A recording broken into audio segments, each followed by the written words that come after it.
While we're getting settled, I have a question for you. Can you pronounce the name of that volcano? There's an interesting reason why I asked that question. Because nobody can pronounce the name of that volcano, and yet it puts you on the map. But it also was the wake-up call to why we're here today. The travel and tourism is the largest industry in the world. It provides 1 out of every 10 jobs. It's over 10%, sometimes a little bit under 10%, still significant, 10% of global GDP. And there are about 93 countries out there that if they didn't have travel and tourism and the connectivity that brings us into this room today, they'd have to fold up their tents and go home. So for that 5-day period, when that volcano was erupting and the air system essentially shut down, people who took all of that for granted suddenly found themselves waking up. The question is, are they awake now? And I don't think they are. I think they went back. I think they don't understand connectivity. It wasn't about Mrs. Johnson being unable to fly home from London. It was about heart transplant patients who were dying because the hearts couldn't be flown in. It was about 40 tons of cut flowers being left to rot on the runway in Nairobi every day because they couldn't be shipped to the flower markets in Amsterdam. And if you really wanted a lesson in connectivity, that volcano was that lesson. We should never forget it. Now, this morning, you heard Jean-Claude and I had our conversation, but Kate and Lee also gave their presentation. So I'm going to start this off by starting with Lee for a second and asking Lee a question. And because the purpose of your presentation was to say, why Cyprus, right? All right, so now I'm not asking you as an outsider now. I'm asking you as a potential Cypriot to sit here and say, why would I want to fly my airline here? What is Cyprus offering you? Who is talking to you from Cyprus? Who is talking to you from the public sector, from the government, from the ministries, from the private sector, offering you incentives to actually fly here? Who? Well, I think that's so here in Cyprus we have a very strong airport marketing team that spends a lot of time working very closely with the existing pool of carriers and with some potential potential new entrants and is always looking at new and different markets.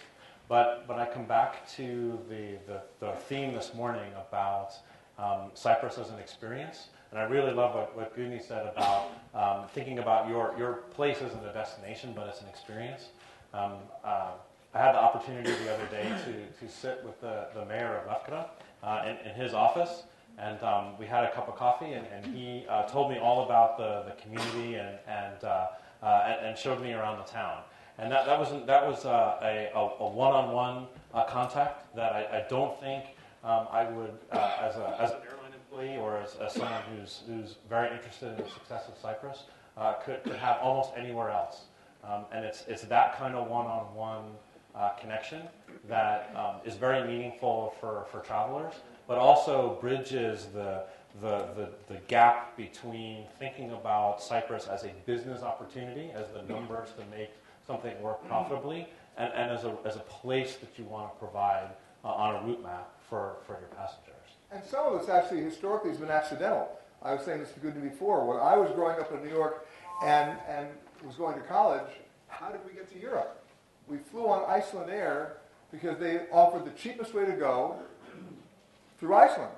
You had to stop in Iceland. And what Iceland did that was very smart was they said, okay, as long as the only way that Iceland Air could fly to Europe was through Iceland because of the agreements and the bilaterals, let's make it a great incentive for people to stay an extra day or two in Iceland. And that's how people discovered it. You looked at their route map. It hasn't really changed that much in terms of Iceland being centered to that. All right, so that's one reason, okay, connectivity. Kate, you talked about branding. And you gave the carnival example of the Judy Drench, right?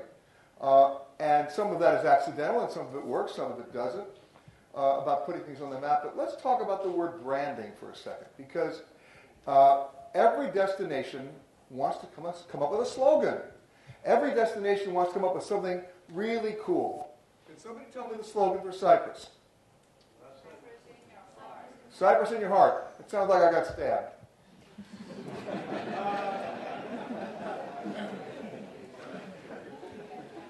How many people are walking down the streets of any city in the world now singing that song, Cyprus in My Heart? They're not, right? Malaysia, Thailand, what was that? Malaysia, yeah. Okay, a nice catchy song. You want to sing it? Malaysia, Juliet. Okay. But then you have other countries that come up with the exact same thing. Amazing this. Land of smiles. If I go to a country where everybody's smiling, I think they're all crazy. So the question for you is, at what point does branding take too much precedence over common sense? Probably when you get too many advertising people involved. Branding, it has to go back, as I said in my speech, to the very heart of what is it that we have, what is it that we want to tell people that we have, because the two things might not necessarily be the same.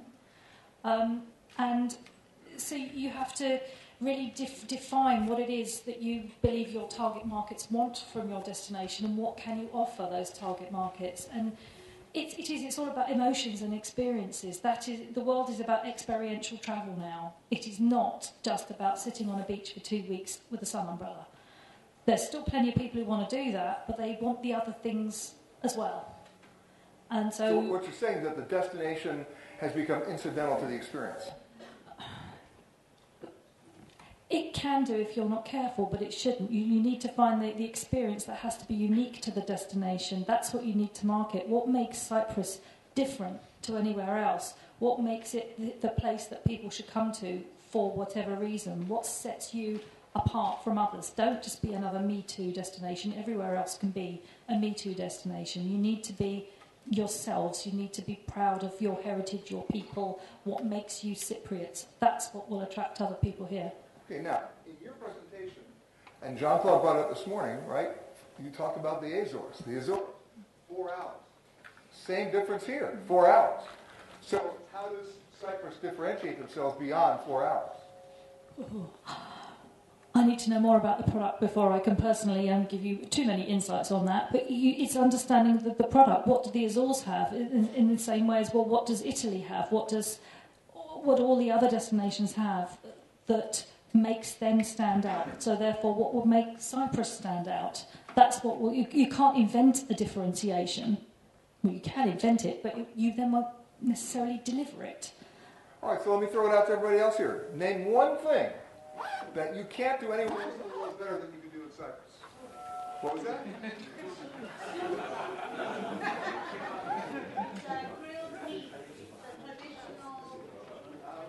Okay, wait. That's eating it. What about cooking it? We live in a world of participatory travel. People would love to not just go watch somebody else do it. They want to go, it's about the pancakes that he didn't make that morning, right? I mean, but the point is, had he made the pancakes, it would have been even better, right? Okay, that's one thing.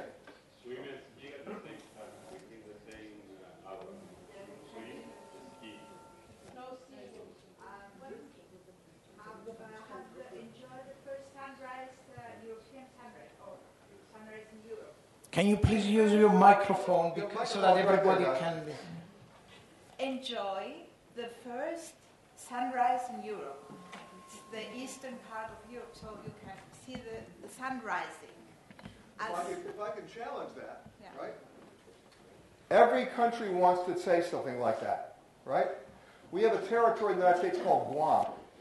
You've never heard of Guam except every 4 years because they send 2 delegates to the Republican or the Democratic convention. And they get to cast their votes. And you know what they do every 4 years? Guam, where America starts its day, casts its 2 votes. People go, okay, fine, bye. Right? I'm much more interested in cooking the meat. Yeah, okay. Maybe while the sun is rising. Okay, because you have a late night the night before. What Jean-Claude was talking about this morning, and also what was very much part of his mandate at the World Travel and Tourism Council, was this. It's not just about governments. It's not just about the private sector. It's private-public partnerships. And it's how everybody in this room needs to start talking to each other. Understand that you're not in competition with each other. You're in competition with the world. You have reached the stage, and the speaker next to me here have given you the way to do it, how to do it. Now you have to do it. And I think that's very important. We can talk for hours, for days. Now is the time to do it. And how to do it. And the best way is to get, what I said this morning, to get a hit team together, if I would say. People who are empowered by the public and by the private sector in order to build up a master plan, a plan. And after that, you can get to markets, develop a message, develop a know-how, use what the lady from Iceland has used perfectly, which is the social network. Get all the weapons you have, and I talk purposely in terms of military, because it has to be really thought and it has to be executed. And public and private sector partnership is key here. You have to choose in the public sector. The private sector has to choose and elect whatever 2 or 3 key personalities which will be dedicated to that plan. And I have done that in a couple of occasions, and it works. And they have been entrusted, they have to be transparent, and they have to do the homework and to do the promotion. In other words, to go from A to Z. And they have been to be responsible in front of Cyprus, if I may say so. So that's, all my time at WTTC, I did 2 things, actually. One is to convince governments, medias, like Peter grasped immediately on that, and the private sector also, how the importance of travel and tourism. But that was the study. The action is public and private sector. And I cannot more emphasize that you have to have a working team which is empowered to do the plan. Now, what we talked about branding. The branding comes after. The branding comes when you know what you want to do, when you know where you want to do, and when you know how you're going to do it. And what I would suggest also, and what I always do in the teams I put together, is every 6 months you have to say, did I do it right, what went wrong? And then review the plan. In other words, it's not something which is set in stone, it's something which evolves. And I think you have reached the stage to do that, if I may. And if something comes out of that conference, I think that is something you should really consider doing. And joining forces, public and private sector. Cyprus doesn't suffer because you have a bad product. You have a great product. Cyprus doesn't suffer because you have a bad experience. You have a great experience. But you need to capitalize on negativity. And I'll explain what I mean by that. What's the worst 4-letter word that starts with F when it comes to travel? It's fear. I'll give you an example of what they just did in Panama. And it was brilliant, but it can be copied. And here's what they did. When you get off the airplane in Panama City, before you ever clear customs, someone hands you a form. And you think it's a customs form. And they said, no, it's a present from Panama. And what's the present? It's a letter to you from the president and from the Minister of Tourism that says, we want you to be happy here, we want you to be safe here, and we want you to be healthy here. So this is your insurance policy. For the next 30 days while you're visiting in Panama, if you get sick, we'll take care of you. You are totally covered. You're totally covered. Wow. That's a big wow, isn't it? Right? Now, how many people actually get sick? Not many. How many people feel pretty good about it? Everybody. And they tell their friends. It's tangible. It's something they can deal with because it plugs right into that fear factor. You know, Americans, I'll just give you my own embarrassing acknowledgement here. Americans are the most geographically ignorant, the most culturally insensitive people on the face of the planet. We are. They have no idea even where they're going. Right? You ask an American couple, where'd you go on your vacation? We went to Aruba. Where's that? I don't know. We flew. You're not going to change that. Which goes right back to what Kate was saying. It's got to be about the experience. They may not know why they're there or where they are, but they want to be able to tell their friends, the world of experiential one-upsmanship, if you will. They want the bragging rights that while somebody else is just at another beach or at another hotel pool, they got to cook their own meat here in Cyprus. Right, Kate? Very much so. We're selling a lot of meat today, aren't we? Okay. No, it doesn't. There we go. I'll press the right button. No, you're right. And it's one of the things the Azores does actually go on, because they have a volcano, an active volcano. You can go to the Azores and you can cook your food from the heat of the volcano. It's been a traditional way they've cooked for centuries. So you as a visitor can go do that. I've been in places like Florida where you go to this amazing little house on the edge of a natural spring and you cook your own pancakes for breakfast. Now, we did this 8 years ago, and my son, who's now 14, still remembers pouring his own pancake batter onto the hot plate, cooking his own pancake and eating it, and then going swimming in the waterhole.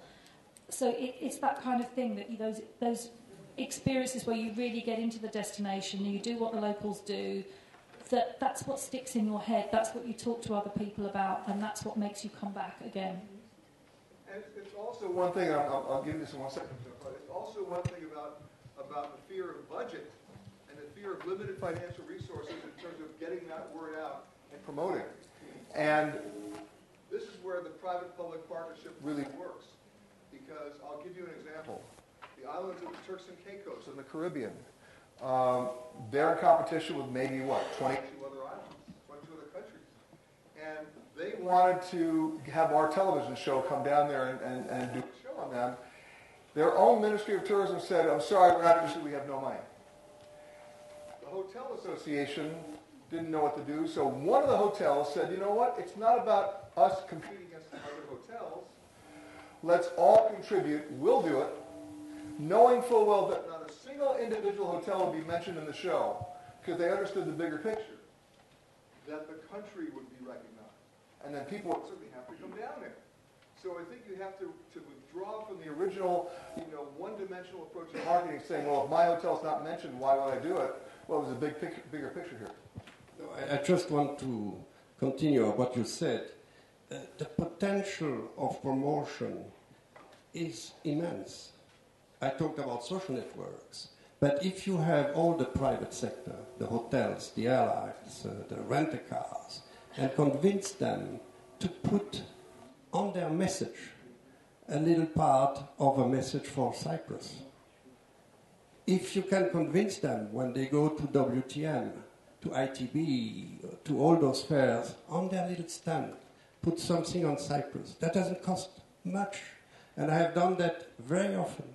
And believe me, at the end, the hoteliers find out that it's very positive for them. At the end, when the airlines put into their advertising in the plane, can you imagine? You have captive audience. You sit hours in front of a TV screen, which not always has good films or good programs. If you can do something, Kate was talking about, the pancakes, something which is very personal of the island, you have it made. So in other words, promotion can be cheap. Promotion can enhance a movement, and that's what I think you should do. I would add that we talk a lot about crisis as opportunity, but there's opportunity in a lot of everyday things that happen that are unique to a particular place.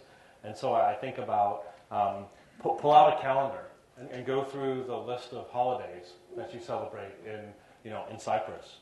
Almost every one of them probably represents an opportunity for you to help bring attention to the place, help people understand Cypriot culture, and perhaps invite them in to be a part of it. If it's something that also happens elsewhere, so much the better, because now there's an air of familiarity that can be attractive. For example, Easter, biggest holiday of the year. Well, how many millions of your potential customers celebrate Easter? Invite them for Easter. So it's beyond the idea of crisis bringing the focus. It can be a lot of different things that bring that focus. And I can build on that as well with what our client, the Florida Keys and Key West, do. They are an island chain that depend on tourism, but nothing much was happening there. So they have actually created their tourism development councils fund events so that these events will attract tourists, and they do things that happen nowhere else in the world. They have the world's only underwater music festival. It was started by a radio station, and they just literally have a load of guys in dive suits. They dive down underneath, or you can snorkel on the top, and they put huge speakers under the water, and they play music under the water, and the fishes quite like it. And there's competition. And how do we know that? Oh, because they come and look. And, you have people fancy dressing, wearing all these weird and wonderful costumes as they're underwater listening to this music. It creates public relations all over the world. Those images go all over the world. Yes, they're huge in fishing, so there will be all sorts of amazing fishing footage going on, but they do an underwater Easter egg hunt. And everyone dresses up as Easter bunnies or silly things like that, but those images go around the world and say this is a really weird, wonderful place. They have pet parade, they have dress your dog up competitions. Those images, who looks most like their dog. Sounds crazy, but people go I don't want to know the winner. But people go to the destination to see these weird and wonderful things because they've created them because there wasn't anything else happening on the islands, really. And that's all funded and supported by the local council and the local tourism development councils. I'd like to bring it full circle back to just the airport infrastructure for a second, too. Somebody tell me here what your definition is of an airport. Can somebody tell me that? Gateway. A gateway, okay. By the way, there'll be no wrong answers here. Anybody else? Traffic mall. A traffic? Mall. Okay. Anybody else? First and last impression. First and last impression. Excellent. All right, so tell me this.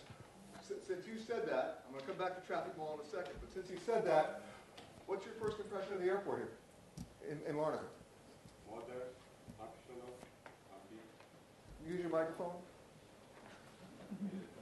Modern, clean, ambient environment, accessible, I heard that. easy for the passenger to cross. Okay. But you'd also say, and we'll come back to traffic mall in a second, you'd also say that its functionally is to process people in and out. Simple as that, right? Get them. Most of you, when you say the word airport, you're not looking forward to the experience. Most of you are dreading it. Most of you are saying, I just got to get there and get through there and get out of it. Yes or no? Yes. That's not just Cyprus, that's anywhere, right? But now let's go back to what you said, traffic mall. What are the new airports doing? Again, what are the new airports that are being built doing right now? They're building in spas. They're building. I just saw the new airport that's about to open up next month in Doha. They have a pool. They have a squash court. They have a Six Senses spa. In fact, you go there hoping your flight never leaves. So what can you do from the cultural aspect that Lee was just talking about at the airport here to make that airport itself an experience?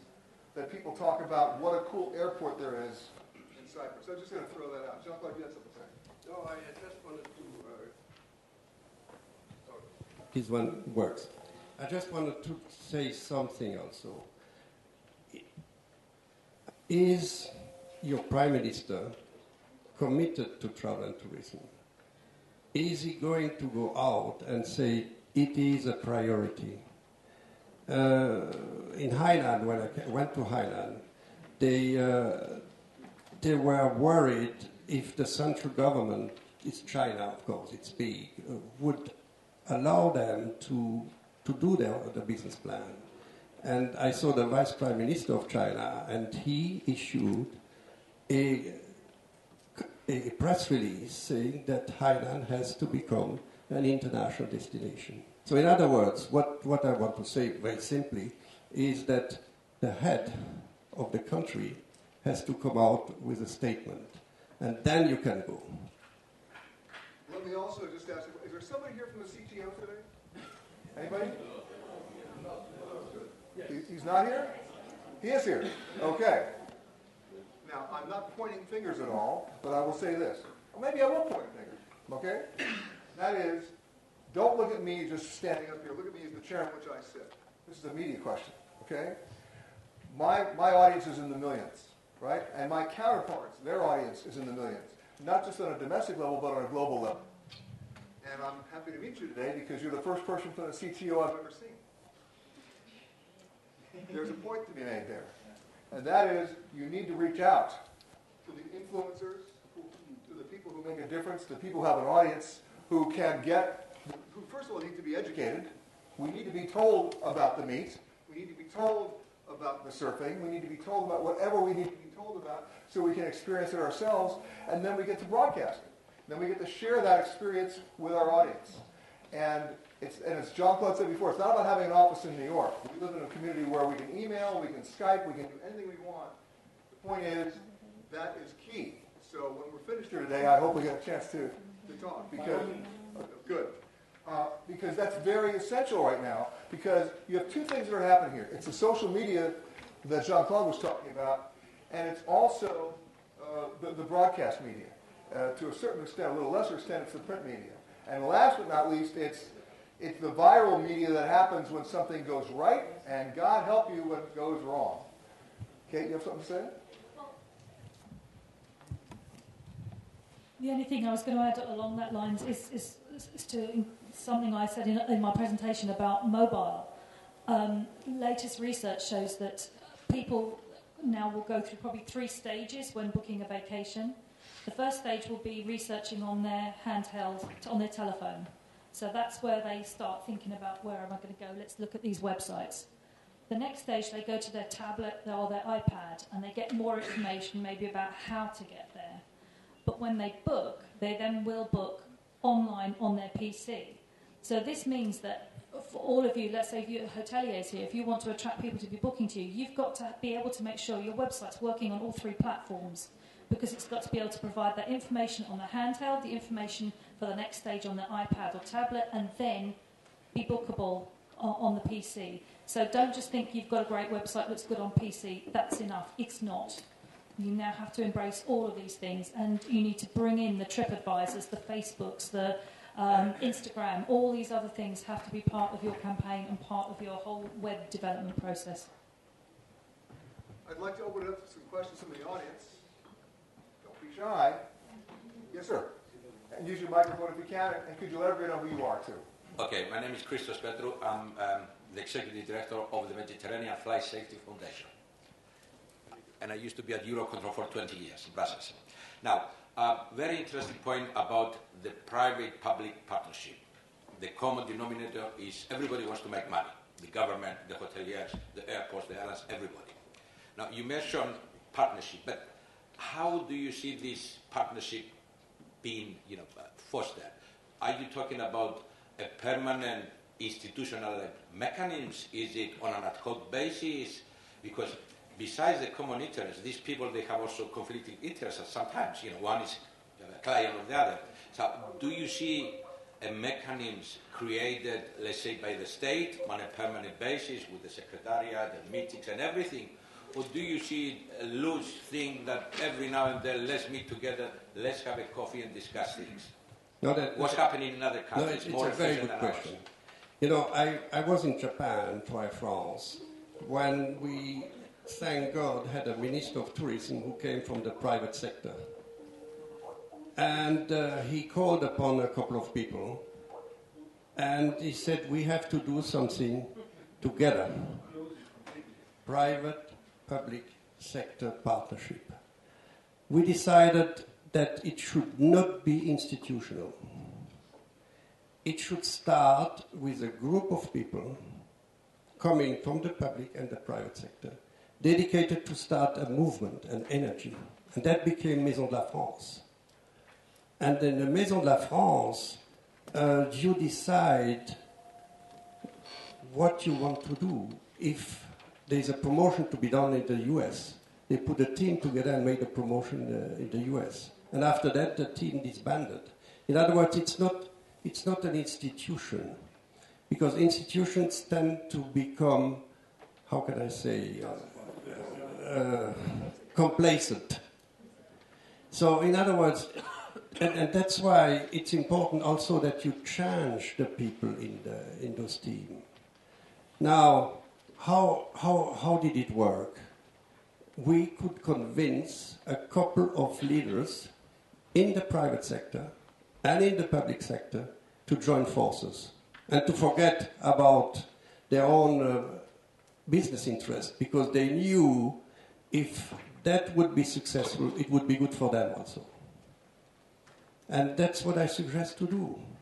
It should not be CTO, for example. It should be something else, or CTO should become something else.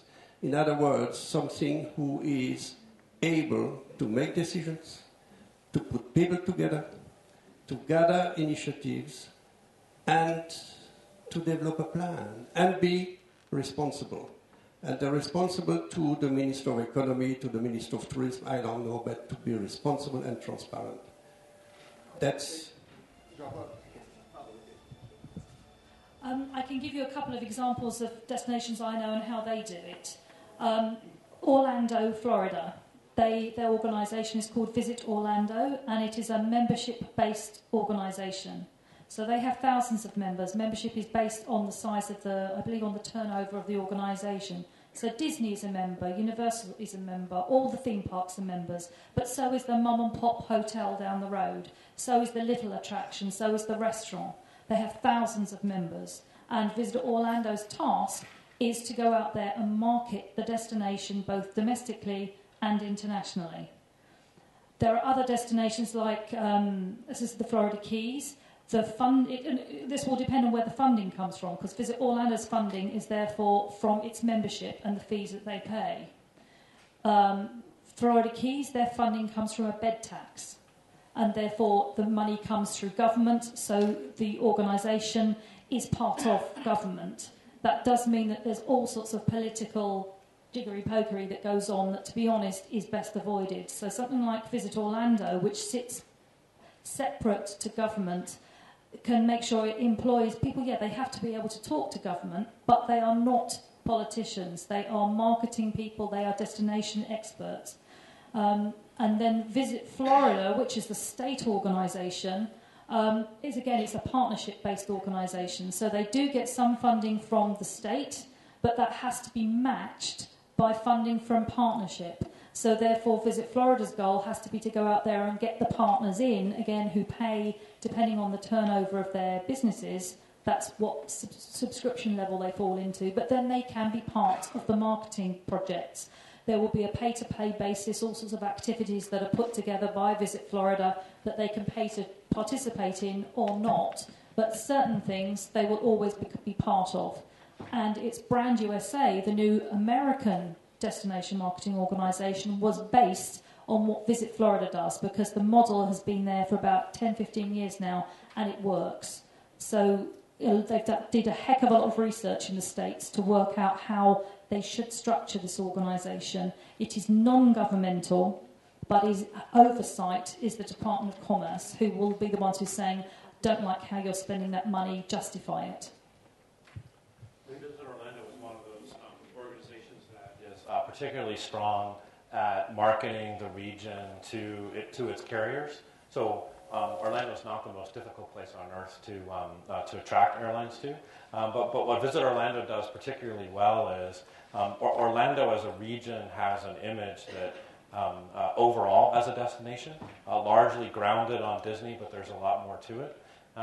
And it's a destination that has lots of individual components, whether it's the other theme parks or the beaches or some of the cultural things in the area. So Visit Orlando, they're quite good at being able to balance between marketing Orlando as this large destination and the individual components within it. Actually, Lee said something very interesting. I don't know if you picked up on that. He said, Orlando doesn't have difficulty attracting airlines, right? That's what you said. It has had lately. Yes, but yes, it has. And let me tell you why. And this directly affects Cyprus. It's all about yield. It's all about seats per mile, average seats. And let me explain something. When you have an economic downturn, something you all know too well, what happens in the United States when there's an economic downturn? You know which markets lose airline service almost instantly? Orlando, Las Vegas, Hawaii. And all those flights are full. But the airlines pull out. Why? Because they're considered low-yield markets. They're considered people who are on low-fare or low-fare carriers. And so if you can figure out a way to offer a product that will get you a higher yield passenger, when there is an economic downturn, you'll be surprised, you'll keep the airline. And that's a really important distinction to know. So while you're out there chasing the masses, don't forget that at the end of the day, as your airline accountants will look at you and say, hey, wait a minute, we can better serve a market and get more per seat by taking the plane out even if it's full. I'll give you an example. American Airlines right now flies to 7 cities in Brazil. 7 flights to 7 cities in Brazil. They make more money on those 7 flights than they make in their entire domestic route system combined. Think about that. They're all full fare paying, high yield passengers. That's your dream, at least part of the mix that you're looking for here in Cyprus, and you have the product to do it. So don't ignore the idea that because you have a great destination and you have nice beaches or you have Mickey Mouse and Donald Duck, that you're going to be guaranteed air service. You're not. Yeah, about 3 years ago, actually it's longer than that, when one of the big tour operators into Florida that operated 14 jumbo jets a week from the UK into Orlando, they went bust. Those seats have not been replaced. So there is a huge lack of service, especially over the peak summer period, but no airline is going to put it on. And, you know, Orlando would like it. There's plenty of places in the world that want to have charters back, but the world has changed, and no tour company, I don't believe, is going to start new charters now, long-haul destinations. They won't take the risk. So if destinations want those charters, they're going to have to actually put their hand in their pockets. They are going to have to guarantee the profitability of those flights in order for an airline to even be willing to start operating it. Yes, sir, you have a question. And could Yes. Mr. CTO, please identify himself. Yes, Marinos Menelaou, Senior Tourist Officer at the Cyprus Tourism Organization for the past 25 years, 7 of those spent as Director of CTO Amsterdam in the Netherlands. Let me clarify first that this morning, 9 o'clock, this room was full of CTO representatives. We have had our new chairman, our general director, and many senior officers. Unfortunately, today's event coincides with the very first meeting of the new board of directors, which happens in maybe 1.5 hours from now. So they had to go and prepare, including all the directors of the various departments, because they have to present their departments towards a brand new board of directors in about an hour or 2 hours' time. Anyway, I have 2 clarification or questions for the gentleman and the lady that just spoke today. The first refers to Jean-Claude's comment about political commitment towards tourism from this country, from this island, from this government. This has definitely been done. Only 2 months ago in this very same room, CTO organized a workshop on seasonality, and then our Minister of Communication, Works, Energy and Tourism, Mr. Lakotribis, actually spoke the very same words. This government and CTO are committed. They have prioritized tourism as our number one, perhaps one of the very few industries that have the potential to take us out of this economic mess. So political commitment, Mr. Jean-Claude, yes, it's there and has been reaffirmed. Sorry, can we just stop here? Yes. A couple of years ago, I started with WTTC campaign called the Golden Book Signature. where we asked head of states or head of governments to sign a commitment that travel and tourism is important for them. And we didn't do it for advertising purposes, but we know that in a government, in a country, when the head of state or the head of government sets the tune, it makes things much more easier. Now, let me ask you that question. Is your Prime Minister, your Prime Minister be ready to sign that Golden Book? We don't have a Prime Minister, we have a President of the Republic. Okay, sorry about that. Excuse my ignorance, the head of state. Well, I cannot speak words into the President of the Republic's mouth, but all the actions, all the private political statements point toward that fact. Okay. Yes. And as CTO, let me stress that there's nothing that would please us more than such a political statement, because it would really free us and give us the power or the authority to enforce things and strategies. We have had a master plan for years. The point is, we write master plans, we rewrite, we reassess them, but in the implementation process we're lacking behind exactly because we don't have that political willpower, which now, hopefully, in view of the crisis, and the lady from Iceland, her presentation really pointed to the fact that people in crisis react differently, and perhaps this is also an opportunity as well as a challenge. You had a second question? Yes, the second question refers to the public-private sector partnership. How do you envisage that, Mr. Jean-Claude? Because in Cyprus and in many places, public-private partnerships are being envisaged as we are in the private sector, we want the government to do this, to do that, to pay this, to pay that, to have a huge and expensive marketing campaigns, and we on our behalf just reap the benefits. So surely there has to be a public-private partnership, not only in consultancy and meetings, but also in putting money towards joint projects. Can you comment on that, please? Well, it has to be objective focused. The public sector has to finance and the private sector has to finance. And the key word here is to get a target. Is it a market? Is it a promotion? And convince the partners that that's the project to finance. So in other words, it should not be a yearly budget. Of course, that small team needs to have a budget to function, but it needs to put projects together and to get the financing from the potential partners. Maybe the partners change in the private sector. But example, when you do a promotion to the United States, for example, you have to put a team together. You have to put a team of people going there, and you have to put a team of partners financing it. And if you don't find partners, you have to ask yourself, why? So in other words, it's a challenging way to do things. It's not a guaranteed budget a year. It's something you have to prove to the various partners every time on every project. For example, you want to go to the Gulf carriers we talked about this morning. You have to put a team together which is financed, which has a budget, which has a financing from different partners. And when it comes back, you have to ask yourself, did I spend that money properly? Did I have results? That's how I see it. I might come at it from a slightly different perspective, because I guess projects are a good way to start, but I believe you need consistency over time, and you need seed funding to ensure that the right people are put in place to manage such an organisation. But the way to do it is you have to have what they call match funding.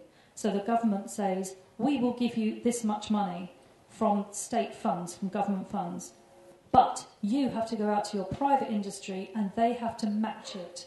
Now, how the level of matching will depend. Sometimes it might be you have to get 50% of what the government give you. Let's say in a startup here, you'd have to get 50% of what the government give you from your private sector. The next year you might need 100%. Then the year after you might need 150%. The year after that you might need 200. So you're looking for €2 from the public sector for every from the private sector for every €1 you get from government. That way you get people pulling together. You put marketing campaigns together that include all of those stakeholders, because the guys who are coming up with those extra euros to join with the government euros, they should be benefiting from it because they're putting their money where their mouth is. And that's how you build cooperative activities. And if you do it right, you can have little things that your hotel owner, who might only own a 40-bed hotel, he might be able to participate in something with the national campaign just as much as the chain hotel owner can. So everybody can buy into it, and if you have to match in that way, that's the way you really do bring in that other funding. We have time for one more question if you've got one. Anybody? Oh, now you're all in. Okay, we'll do two. That one and that one. Don't get angry. These guys have questions. Go ahead. We have to understand that everybody will contribute to this effort. Speak right in the microphone. And the private sector and the public sector. We cannot expect that the government will take all this responsibility, because everybody will be benefited from this effort, so everybody will contribute. And it is a very good example what Hermes is doing with the incentive schemes which are out now to the airlines. We are contributing as Hermes, and the government is also taking part of the burden. So there is a proven way. It's there. We can follow that. It's not something which is difficult, or you need imagination how to do it. The only thing is that we have today good ideas, and we already have good ideas. My question is how we will implement these ideas, the implementation, which is the most important part. Thank you very much.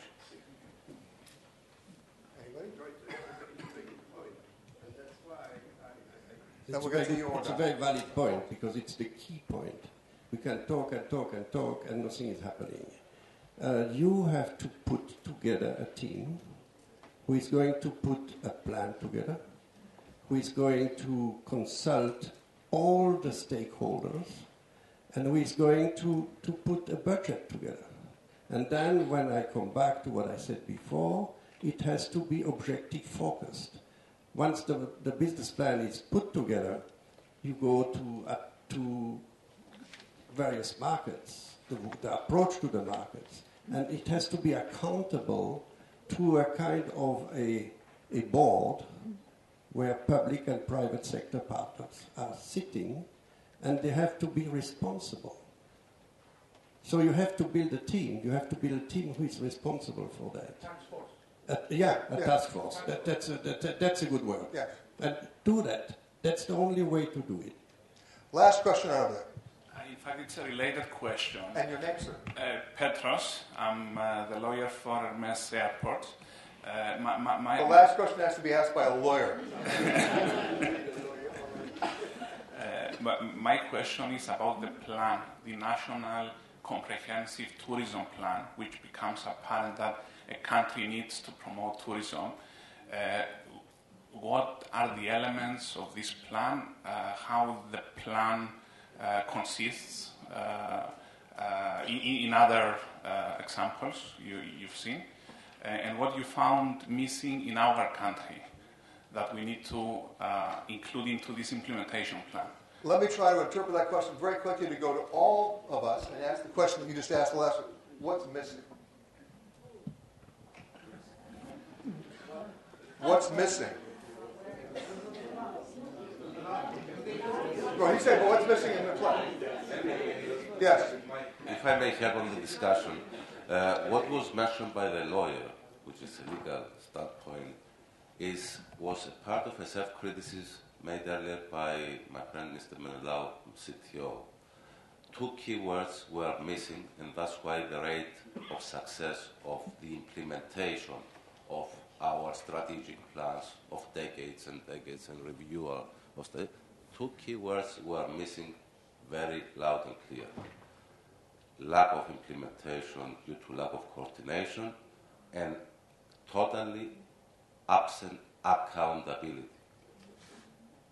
So as someone who is responsible for the execution of the plan, of every plan of action, was not feeling the sense of fear in the constructive way that unless I deliver, I will not be doing this job when the time plan finishes and I don't deliver results. So this is the basic challenge that we have to meet, because as the Minister pointed out very loud and clear, and the President of the Republic in his official statements, all they share that tourism is one of the two sectors of the economy that can help us out of this, their economic crisis. So we have the political will. We have the consensus of all the stakeholders, but I will not elaborate because it will be the issue of our presentation of the stakeholders in our presentation in the afternoon. So to we have common vision, common goals, but let us act on them. So to quickly sum up, what you need is a crisis task force. Yes. And PPP. Private-public Partnership. We're out of time for our session right now. Would you please thank our panel?